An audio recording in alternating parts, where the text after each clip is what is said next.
एक धनुष टूट गया, इसमें इतना क्रोध करने की क्या बात है? हमने तो बचपन में ही धनुइयां तोड़ डाली, उस समय तो किसी ने क्रोध नहीं किया। विश्व भर में सम्मानित महाशिव धनुष को बच्चों की धनुरियों के बराबर समझता है। ब्राह्मण देवता, आपको धनुष और धनुष में फर्क दिखता होगा। हम तो क्षत्रिय हैं, हमारे लिए तो सब धनुष एक समान है। लगता है तुझे अपने जान से मोह नहीं रहा। मुझे मोह है कि नहीं, परंतु आपको इस पुराने जीर्ण धनुष से बहुत मोह दिखाई देता है। इसके टूट जाने बच्चों की तरह बिलबिला रहे हैं। रघुवर ने इसे हाथ लगाया, ये टूट गया, इसमें उनका कोई दोष नहीं। क्रोध त्याग दीजिए मुनिवर, बहुत धमका लिया आपने। मैंने तो तुझे बालक समझ अब तक जीवित छोड़ रखा, और मैं आपको एक ब्राह्मण समझ आपके हाथ नहीं उठा चाहता। निरंकुश बाल नहीं जानता कि मैं क्षत्रिय कुलनाश अति क्रोधी वह परशुराम हूँ, जिसने कई बार इस पृथ्वी को क्षत्रियों से हीन कर दिया। क्षत्रिय राजाओं का सकल नाश करके यह पृथ्वी बार बार ब्राह्मणों को दान कर दी है। ब्राह्मण देवता, जो वीर होते हैं अधिक बातें नहीं करते, वार करते हैं। विश्वामित्र, यदि इस उद्दंड बालक की रक्षा चाहते हो तो इसे हमारी आंखों से दूर ले जाओ। आप आंखें बंद कर लीजिए, मैं दिखाई नहीं दूंगा। इसे हमारे पराक्रम की शक्ति बताओ। अपनी गुण गाथा आप स्वयं इतनी अच्छी सुना लेते हैं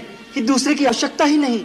अभी तक अपनी महान गाते गाते नहीं भरा हो तो सुना लीजिए। पिता का ऋण कैसे चुक, माता का कैसे काट दिया। बंद हो गया। ये बालक अब निश्चय ही मरणहार है। आश्चर्य है कि मेरे कुठार के सामने आकर भी अब तक जीवित कैसे रहा। मुझे भी आश्चर्य, मेरे देवतुल भैया को मृत्युदंड देने की बात कोई मेरे सामने करे और वो मेरे बाणों से अब तक बचा रहे। लक्ष्मण, भगवान, बालक की बातों पर ध्यान मत धरिए। और फिर उसने तो आपका कोई अपराध नहीं किया। आपका अपराध मैं हूँ। मेरे ही हाथ से ये धनुष भंग हुआ है। यदि दंड देना तो मुझे दीजिए। मुझे अपना दास समझकर चाहे मुझ कृपा कीजिए या क्रोध की या फिर मेरे प्राण ले लीजिए।